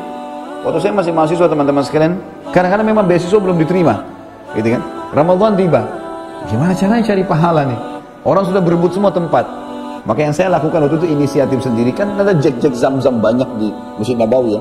Saya duduk, kemudian saya ambil gelasnya, itu saya pencet-pencetin. Ada yang mau ambil air, saya kasih aja. Itu aja saya buat. Banyak akhirnya minta, udah, tinggal saya ambilin air, tinggal kasih. Nggak ada ruginya, nggak ada susahnya. Dan pahalanya besar. Umar bin Khattab pernah membuka puasakan dari Allah satu kota Madinah dengan air putih. Di zaman akhir khilafah beliau, satu waktu beliau akhir Ramadan, mau dapat pahala buka puasa tapi lagi nggak ada duit. Dia bilang sama sekretarisnya, kalau di dalam riwayat dikatakan gulang, sini gulang, iklankan di Madinah kalau Umar bin Khattab akan buka puasain. Raja yang undang, khayalannya orang ini kambing bakar lah, apalah macam-macam, ini pasti mewah makanannya. Kumpul semua orang Madinah, datang semua. Zaman dulu memang orang minum di sumur, langsung dari sumur ditimba minum. Memang mereka nggak ada seperti kita sekarang sudah disterilkan airnya, memang tidak ada. Dibagilah gelas-gelas, kemudian disuruh antri di sumur, mereka antri. Setiap kali habis ambil air, duduk di tempat yang sudah duduk tempat duduknya, lalu kemudian mereka bilang, mungkin sebentar keluar kurmanya, mungkin sebentar makanannya. Begitu azan, kata pembantunya Umar, Amir Mu'minin menyampaikan saatnya azan buka puasalah. Dan setelah buka puasa, selesai buka puasa Amir Mu'minin. Akhirnya orang semua faham, minum air, oh berarti Umar mau cari pahala, gitu kan. Udah bubar semuanya. Tapi saran saya, ini dilakukan kalau kepepet saja. Ya, jangan alasan Umar pernah buat, bapak ibu masih ada duit, bisa beli makanan terus nggak mau. Karena Allah akan menilai sesuai dengan kadar juhud kita, upaya kita. Jelas ya? Jadi sedekah itu paling afdal. Plus lagi bisa dapat pahala buka puasa orang. Berebut di sini. Nah, jangan sampai lewat Bapak Ibu sekalian. Buka puasakan orang lain. Selanjutnya membaca Al-Quran. Yang keempat, Al-Quran ini tentu saja bukan bukan tulisan seorang doktor, seorang profesor, bukan juga karya tulisnya seorang penulis novel yang bestseller, bukan. Ini kalamullah, perkataannya Allah sang pencipta. Maka di bulan Ramadan memang bulan diturunkan Al-Quran. Kata ulama memang bulan baca Al-Quran, bulan menjadikan Al-Quran sebagai sahabat. Karena Allah berfirman, A'udzubillahi minasyaitonirrajim, syahrul Ramadan alladzi unzila fihi Al-Quran hudan linnasi wa bayyinatin minal huda wal furqan. Ayat. Bulan Ramadan di mana bulan yang diturunkan Al-Quran padanya sebagai petunjuk bukan bagi orang beriman, tapi seluruh manusia, dan juga sebagai penjelas terhadap apa yang dia selalu pertanyakan. Bayinat minal huda, apa yang dia butuh ada didapatkan dalam Al-Quran, dan juga furqan, pembeda antara kebenaran dan kebatilan. Jadi Al-Quran ini teman-teman sekalian disuruh baca. Para sahabat ridwanullah alaihim kalau tiba Ramadan, mereka sudah tidak terdengar lagi dari lisannya kecuali darurat, ya. Mereka tidak terdengar lagi dari lisannya kecuali darurat sekali ngomong yang lain itu melainkan Al-Quran. Al-Quran saja mereka baca. Al-Quran ini punya 4 hak dari kita. Yang pertama, membacanya. Faham, tidak faham, khatam. Berurut, Al-Fatihah, Al-Baqarah, Al-Imran, terus sampai surah nomor 1, 2, 3, 4, 5, sampai 114 An-Nas. Urut, baca, ngerti nggak ngerti. Fadilah bacanya sendiri ada, per hurufnya 10 pahala. Dan ini dianjurkan khatam. Para sahabat mengkhatam 3 hari sekali. Gitu. Anjuran Nabi SAW maka jangan lebih dari 3 hari. Kata Nabi SAW, siapa yang mengkhatam Al-Quran kurang dari 3 hari, maka dia sulit untuk memahaminya. Yang dimaksud adalah orang yang belum terbiasa dan belum memahami Al-Quran. Tentu beda hukumnya kalau orang sudah memahami Al-Quran. Maka dia itu beda. Punya hukum sulit seperti Utsman bin Affan mengkhatam Al-Quran 30 juz dalam 1 hari. Gitu. Itu berbeda. Yang kedua adalah mentadabburi. Tadabbur ini teman-teman mengambil hukum, memahami makna-maknanya, kalau kita bisa juga terjemahannya. Dan ini agak beda sedikit dengan membaca. Jadi mentadabburi ini tidak harus berurut, tidak harus dari Al-Fatihah, Al-Baqarah, Al-Imran dan seterusnya sampai An-Nas, tidak. Tapi kita bisa milih surah yang kita senang. Ini pernah saya titik beratkan di materi Minhajul Muslim kita. Kalau bapak-bapak misalnya mau membaca surah tentang laki-laki, ada surah Ibrahim, surah Yunus, surah Yusuf, surah Muhammad, banyak. Ibu-ibu membaca surah perempuan ada surah An-Nisa, surah Maryam. Mau baca tentang hari kiamat ada surah Al-Qiyamah. Mau baca tentang malaikat Al-Ma'arij, Al-Buruj, ada banyak. Jadi mau baca tentang kisah Nabi-Nabi, Al-Anbiya. Mau baca tentang kisah-kisah sebelum umat sebelum kita dari proses, ya. Banyak. Mau baca tentang hewan-hewan ada Ankabut, Abalaba, ada Nahl, lebah, ada fil, gajah, ada Al-Baqarah sampai betina. Apa semua hikmahnya itu? Cari satu surah yang paling menggelitik buat kita, tanda kutip ya, yang paling membuat kita mau baca, penasaran. Dari 114 mulai dari surah itu 10 ayat saja, gak usah lebih. Abdullah bin Mas'ud radhiyallahu mengatakan, kami tidak pernah melewatkan satu hari 10 ayat sampai kami bisa membacanya, kami mentadabburinya, mengambil hukum-hukumnya dan maknanya, kami menghafalnya dan kami mengamalkannya. 4 hal ini selalu mereka kerjakan setiap hari 10 ayat. 10 ayat ini, pilih surah mana saja, cukup baca ayat, baca terjemahan. Ada hukum, baca sebentar. Kalaupun 10 ayat dianggap sulit, misal pun dianggap masih berat, 10 ayat bisa dibagi habis sholat wajib, 2 ayat. Subuh 2 ayat, zuhur 2 ayat, maghrib 2, asar 2 ayat, maghrib 2 ayat, isya 2 ayat. Ringan sekali. Baca ayat, baca terjemahan. Ada sebab nuzulnya, sebab turunnya dibaca. Ada hukumnya baca. Gitu kan? Sudahnya banyak Al-Quran sekarang, selain terjemahan ada tafsir. Baca. Ini hak yang kedua, tadabbur namanya. Nah kalau kita menghitung, sebagian pendapat ulama mengatakan ayat Al-Quran itu ada 6.666 ayat. Kalau kita membaca dan mentadabburi teman-teman sekalian satu hari 10 ayat, setiap misalnya tiba Ramadan atau mulai hari ini atau mulai besok misalnya, yang jelas 10 ayat ini kalau kita tadabbur per hari, 1 bulan 30 hari kita punya berapa ayat? 300 ayat. 1 tahun 12 bulan berarti kita punya 300 kali 12 3.600 ayat. Insya Allah kurang dari 2 tahun 23 bulan itu kita sudah selesai mentadabburi 30 juz Al-Quran. Hak yang ketiga, ini kan termasuk ayat ya, afala yatadabbaruna Al-Quran am ala qulubin aqfaluha. Tidakkah mereka mentadabburi Al-Quran itu, baca, renungi arti-artinya, atau hati-hati mereka punya kunci-kuncinya atau terkunci. Yang ketiga menghafal. Menghafal metodenya sama dengan tadabbur tadi. 10 ayat, 10 ayat, 10 ayat, berat 10 ayat per hari, satu kali sekaligus 2 ayat per habis sholat. Dan bisa digabung antara tadabbur dengan hafal. Selain dibaca ayat, baca terjemahan, lalu hafallah 10 ayat itu. Habis sholat 2 ayat. berarti kita punya 10 ayat per hari. Kalau kali 1 bulan, 300 ayat. Kalau kita pilih surah-surah yang 30 ayat seperti Al-Mulk dan yang sejenisnya, maka berarti kita punya di Ramadan, kalau 30 hari, 1 hari 10 ayat dihafal, kita punya 10 surah baru. Gitu kan? Baik, 1 tahun 360 ayat, 23 bulan, kurang dari 2 tahun sudah hafal 30 juz Al-Quran. Dan tidak usah terbawa dengan waswas syaitan. Nanti lupa, susah, itu syaitan semua. A'udzubillahi minasyaitonir rajim. Tidak ada orang hafal 30 juz, lupa 30 juz, nggak ada. Orang lupa 1 ayat, 2 ayat, penyambungnya, bukan. Imam Haram aja sudah hafal dari kecil, bisa lupa. Mana diingatkan sama teman-temannya kalau lagi sholat. Padahal sudah tiap hari mereka muraja, ngulangin. Wajar manusia lupa. Kan gitu. Tapi tidak ada orang lupa semuanya. Maka ini kesempatan. Bulan Ramadan kesempatan. Bulan Al-Quran. Gunakan untuk itu. Dan yang keempat adalah mengamalkan isinya. Ini hak Al-Quran. Dan Ramadan sekali lagi bulan Al-Quran. Selanjutnya yang berapa? Yang kelima. Yang kelima adalah i'tikaf. I'tikaf ini teman-teman sekalian maksudnya adalah mengikat diri di masjid. Mengikat diri di masjid. Tujuan utamanya membiasakan diri sholat 5 waktu on time. Itu tujuannya. Sholat 5 waktu on time. Karena memang kita disuruh, diperintahkan dalam agama untuk sholat di awal waktu.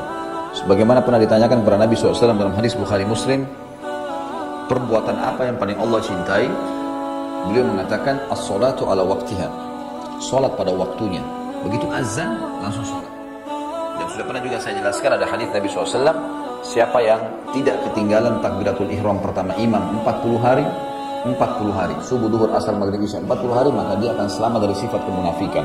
Tidak akan pernah dusta seumur hidup, tidak akan ingkari janji, tidak akan juga pungkiri atau khianati amanah. Pernah ada seorang syekh, anaknya dilamar, anak perempuan dilamar oleh seseorang anak muda. Anak muda ini rupanya kelihatannya dari gayanya masih orang awam. Mungkin sholatnya pun masih belum dijaga. Syekhnya ini kebetulan punya masjid dekat rumahnya. Dia bilang, dan dia jadi imam, kalau kau mau saya terima lamaranmu, saya mau lihat kau 40 hari di masjid ini, di belakang saya sholat, kamu di belakang saya. Takbiratul ihram pertama gak boleh ketinggalan. Anak muda ini belum paham rupanya. Dia cuma ikutin karena dia mau nikah sama anaknya syekh. Jadi sholatnya ini masih sholat karena itu gitu. Tapi betul-betul 40 hari dikerjain sama dia. Setelah 40 hari kata syekh, saya terima lamaranmu. Anak muda ini cerita, dia bilang subhanallah, dulu saya ini malas sholat. Tapi setelah 40 hari saya kerjakan di masjid on time, dan sekarang saya merasa nggak enak kalau nggak sholat. Berubah semua, sifat kemunafikannya hilang. Munafikan malas kalau sholat, hilang. Nggak ada lagi sifat kemunafikan. Ini kalau ada orang yang mau ngetes pegawai sebenarnya, tes sholatnya saja. Ini ada tempat pelatihan, tugasmu 5 waktu sholat di masjid. Nggak boleh ketinggalan takbiratul ihram pertama. Itu kalau dia lakukan 40 hari, terima jadi pegawai. Karena ada jaminan dari Nabi nggak bakal dusta, nggak bakal khianat, nggak bakal ingkari janji. Cuma Allahu a'lam ada yang melakukan dan tidak. Tapi ini cuma ide saja gitu ya. Itu luar biasa sebenarnya. Baik, i'tikaf ini dianjurkan di 10 akhir Ramadan bagi laki-laki dan perempuan tentunya. Tapi perempuan punya syarat-syarat khusus, seperti izin ayah kalau belum menikah dan izin suami kalau sudah menikah. Tentu saja lebih utama kalau dia memang bersama suaminya. Tapi kalau tidak, maka dianjurkan ulama untuk tidak i'tikaf. Kecuali suaminya meninggal, maksudnya dia janda atau cerai, maka itu baru boleh. Karena ummahatil mukminin radhiyallahu anhunna, Aisyah dan teman-temannya yang lain ya, dari istri-istri Nabi, setelah Nabi SAW meninggal mereka beriktikaf. Tapi setelah Nabi SAW meninggal, waktu Nabi SAW masih hidup, mereka tidak pernah iktikaf. Mereka tidak pernah iktikaf sampai-sampai Nabi SAW pernah waktu lagi iktikaf dikunjungi oleh Sofia di malam hari, bawain makanan gitu kan. Maka Nabi SAW keluar mengantar Sofia, dan keluar juga sebuah hukum di sini, orang kalau iktikaf itu mengikat diri di 10 akhir Ramadan. Sebenarnya dia pada saat mengikat diri itu tidak boleh keluar kecuali darurat. Darurat diantaranya kalau dia mengantar pulang istrinya khawatir jadi masalah, atau dia mau mengantar jenazah, atau dia mau berobat, atau ada panggilan orang tuanya darurat dia harus datang, maka dia keluar. Itu pun keluar balik lagi. Nabi SAW pernah waktu dikunjungi oleh Sofia radhiyallahu anha, Nabi SAW mengantar pulang. Sempat ada dua orang Ansar, waktu lihat Nabi SAW jalan sama perempuan, mereka penasaran mau tahu perempuan siapa nih yang jalan sama Nabi malam hari. Dan waktu itikaf mereka percepat langkahnya. Kata Nabi SAW, ala rizkikuma, pelan-pelan aja. Innaha Sofiyah binti Huyai. Ini yang bersama saya Sofiyah binti Huyai, istri saya nih. Gitu. Maka mereka bilang, subhanallah, maha suci Allah. Gitu kan?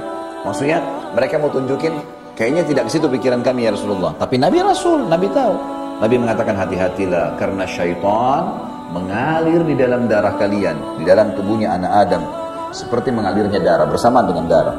Jadi keluar hadis itu justru pada saat Nabi SAW lagi etikaf dan mengantar Sofia pulang. Nah, etikaf ini teman-teman sekalian, yang paling afdal, puasa ke-19 malam ke-20. Ya gitu. Jadi puasa ke-19 kemudian masuk malam 20. Dan keluarnya setelah sholat Idul Fitri. Jadi sholat Idul Fitri memang di masjid itu juga. Ini yang paling afdal, ya. Makanya cari masjidnya masjid yang jami', yang dipakai sholat Jumat, yang dipakai sholat Id, memang begitu. Ini yang paling afdal kita bicara. Kalau tidak bisa, usahakan bisa mengikat diri di malam-malam ganjil. Di malam 21, malam 23, malam 25, malam 27, malam 29. Bagi teman-teman yang masih sibuk kerja, gitu, misal suaminya kerja atau istrinya kerja, atau mungkin suaminya yang kerja, istrinya nggak mungkin tinggalin rumah, ada anak-anak, bisa pakai cara. Saya pernah pakai cara sama istri sama anak saya. Waktu itu kebetulan karena rumah saya di Condet dekat dengan Masjid At-Tin, maka saya ke Masjid At-Tin, gitu kan. Saya sholat di sana.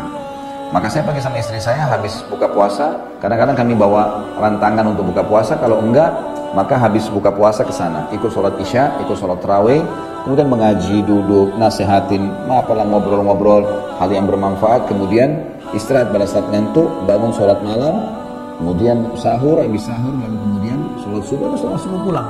Gitu kan? Jadi ada malam yang kita kejar. Nah ini biasanya kalau teman-teman yang lagi kerja bisa dipakai, misalnya Jumat malam ya, malam Sabtu kan Sabtu sudah libur, malam Minggu atau malam Ahad kan bisa 2 malam, kita dapat ya gitu. Itu sangat bagus ya. Apalagi ada masjid-masjid yang besar ini sudah rapi, lebih rapi. Kita bayar habis tarawih mungkin 15 atau 20 ribu untuk sahur, nanti dikasih kupuan, kita disiapin makan. Kalau enggak bisa bawa makanan. Dan orang bebas di masjid itikaf kan, bawa selimut, bisa baring di situ, bisa ngelompok keluarga-keluarga. Saya tuh duduk sama keluarga saya, sana ada keluarga, banyak keluarga kok. Gitu. Artinya ada waktu yang kita luangkan untuk itu.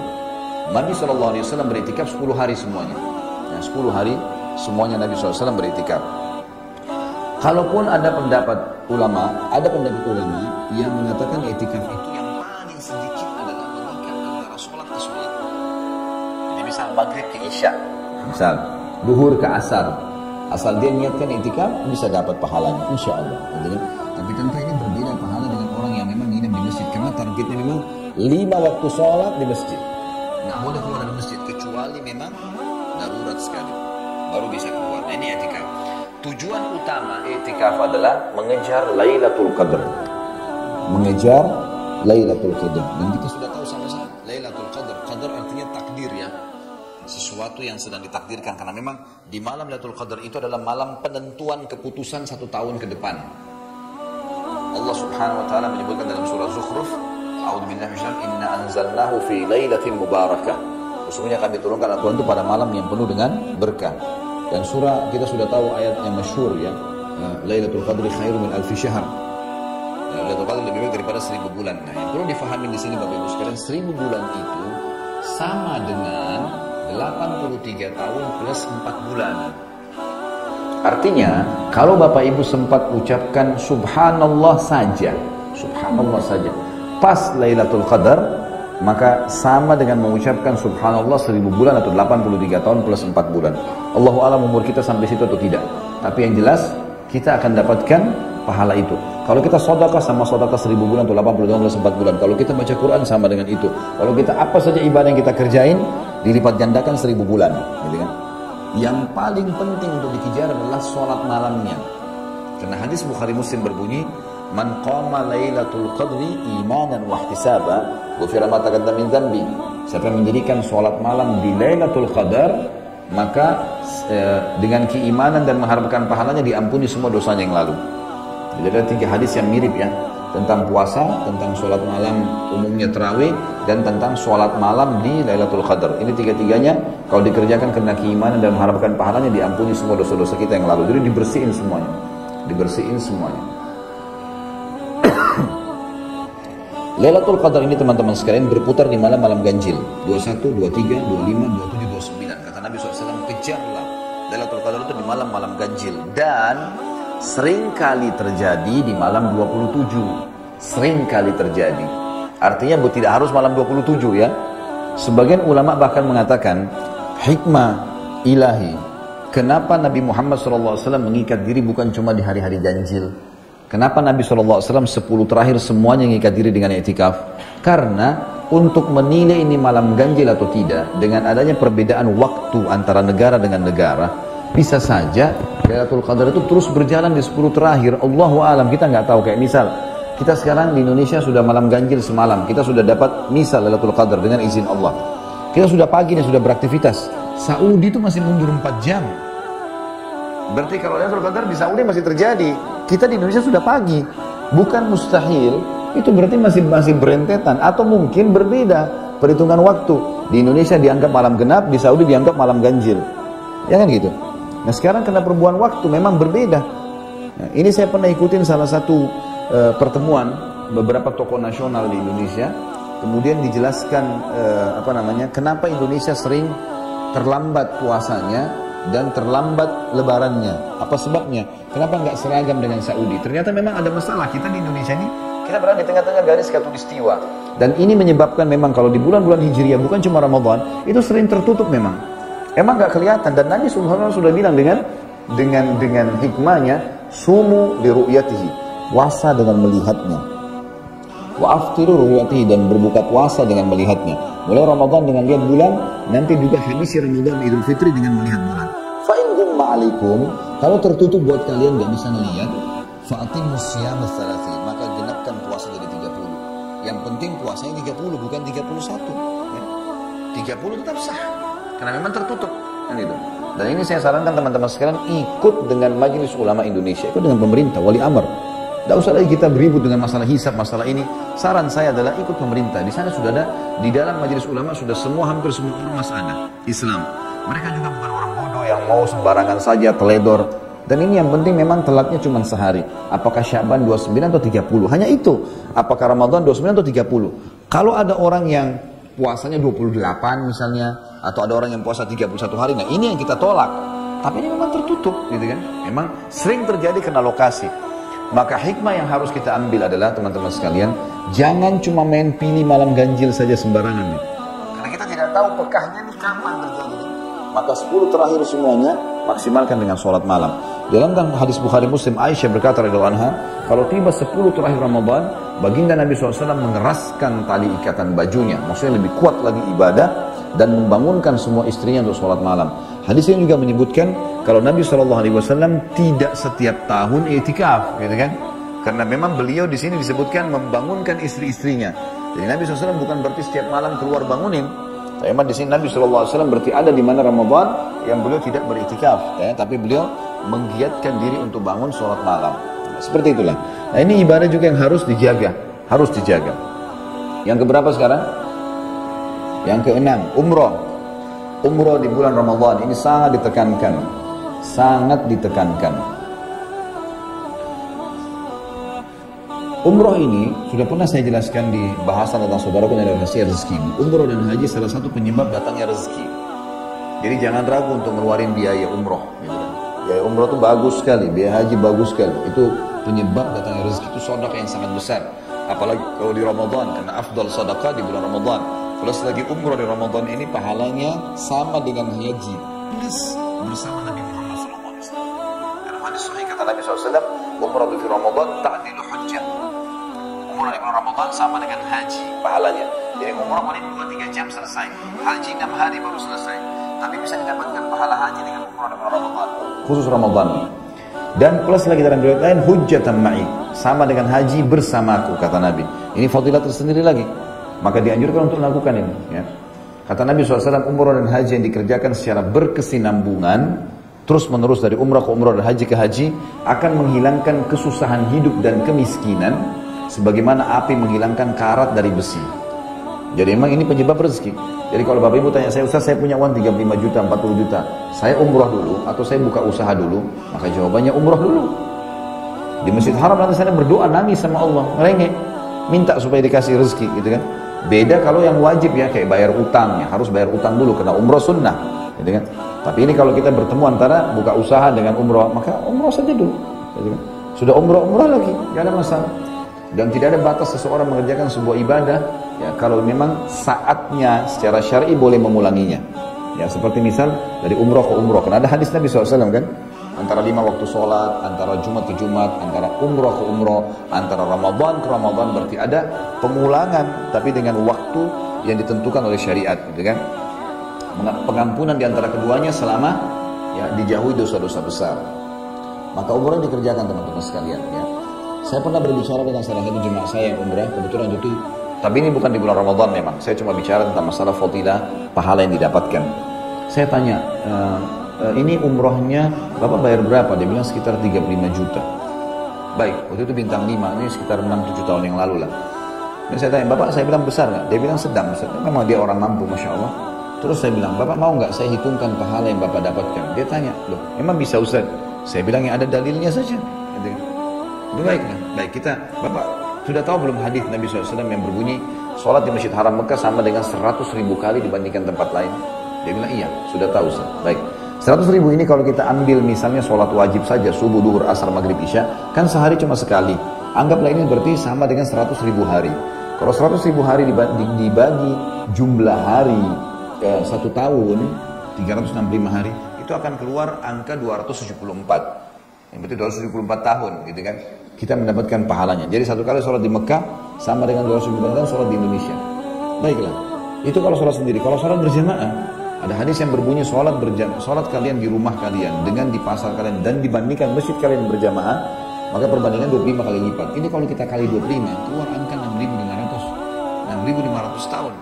Saya bilang, Mbak, 6.500 tahun dibagi 35 juta, kelihatan nggak 35 jutanya? Dia bilang enggak Ustaz, itu baru satu sholat. Bagaimana yang lainnya? Dan kita sudah dengan 35 juta, 40 juta, 50 juta pun kita keluarkan sedekah. Plus di Ramadan paling afdal. Plus sudah masuk makan, transportasinya, segala macam hal hotelnya, sudah masuk semuanya. Dan yang luar biasa, kita mendapatkan pahala yang berlipat-lipat ganda tadi. Karena sholat di Masjid Haram besar sekali pahalanya. Masjid Nabawi juga begitu 1.000. Lalu kenapa tidak pergi?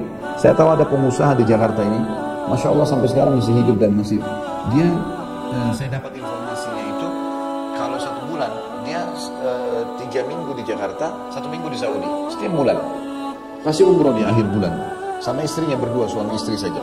Terus 3 minggu di Indonesia, selesaikan pekerjaan semua, 1 minggu di Saudi, setiap bulan umroh, nggak pernah berhenti rezekinya ya. Apalagi umroh sangat besar sekali ya pahalanya, Allahu a'lam. Dan bagi Bapak Ibu yang berminat untuk umroh, kalaupun mau ikut dengan umroh yang saya bimbing, saya berangkat insya Allah 22 Juni. 20 Juni itu nanti insya Allah akan berangkat sekitar lama ya, 18 harian memang. Jadi akhir Ramadan itu semua kita habisin di sana gitu, sampai Idul Fitri. Allahu a'lam. Baik, itu yang keberapa tadi? Hah? Yang ke-6. Sekarang yang ke-7 ya. Sekarang yang ke-8. Berarti sudah habis kalau begitu. Sudah tidak ada lagi poinnya. Baiklah. Yang ke-8 berarti ya.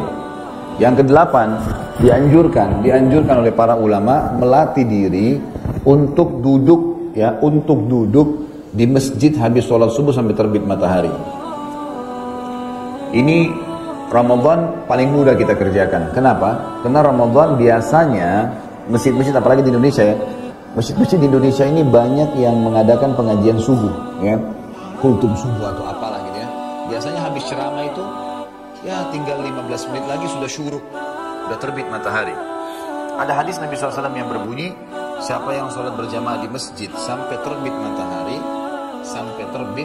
matahari, ya sambil berzikir di situ, dia zikir pagi, atau dia dengar pengajian, atau dia baca Quran, atau dia berbicara hal-hal yang mubah, yang positif sementara dia lagi nunggu sampai terbit matahari, lalu dia sholat 2 rakaat, pahalanya sama dengan haji dan umrah, sempurna. Jadi kita bisa dapatkan pahala ini. Nah, Ramadan ini sangat tepat. Bagi bapak-bapak yang masih bekerja, ini bisa dipilih hari Sabtu, hari Ahad, pagi. Dan itu antara subuh ke syuruk itu cuma 45 menit. Biasanya 50 menit maksimal. Dan itu hampir standar seluruh dunia ini, memang hampir standar waktu itu. Kurang lebih ya, tempat-tempat yang pernah saya kunjungin, yang lain saya tidak tahu. Tapi kayak Saudi, kayak Indonesia, ini semua syuruknya hampir sama, 45 menit sampai 50 menit saja. Jadi nggak lama. Kadang-kadang kalau ada orang ceramah setengah jam, berarti masih tinggal tersisa 15 menit, 20 menit saja sudah syuruk. Maka alangkah baiknya ditunggu. Dan bagi ibu-ibu memang ini tidak berlaku di rumah ya. Banyak orang narik ruk, ini nggak bisa, memang hadisnya di masjid. Karena kata Nabi SAW, siapa yang sholat subuh berjamaah di masjid, laki-laki perempuan sama. Jadi kita nggak bisa narik ini di rumah gitu. Dan perempuan boleh ke masjid, bukan tidak boleh. Kata Nabi SAW, la tamna'u ima Allahin masajid. Jangan kalian ya, larang hamba-hamba Allah perempuan untuk ke masjid. Jadi boleh saja, itu duduk syuruk sampai syuruk. Nah, di sini khilaf ulama tentang masalah niat. Apakah niatnya sholat syuruk atau niatnya sholat duha? Khilaf di antara ulama masalah itu tentunya. Ada yang mengatakan dia niatkan sholat syuruk saja. Ada yang mengatakan dia niatkan sholat duha. Allahu a'lam. Yang jelas insya Allah salah satunya dipilih, sudah nggak ada masalah. Mungkin begitu. Baik, sampai sini ada yang punya pertanyaan? Tidak ada. Alhamdulillah. Bagus sekali. Ada? Sudah tulis belum?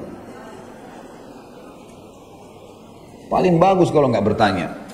Ambil ilmunya, amalkan, mati, masuk surga. Alhamdulillah.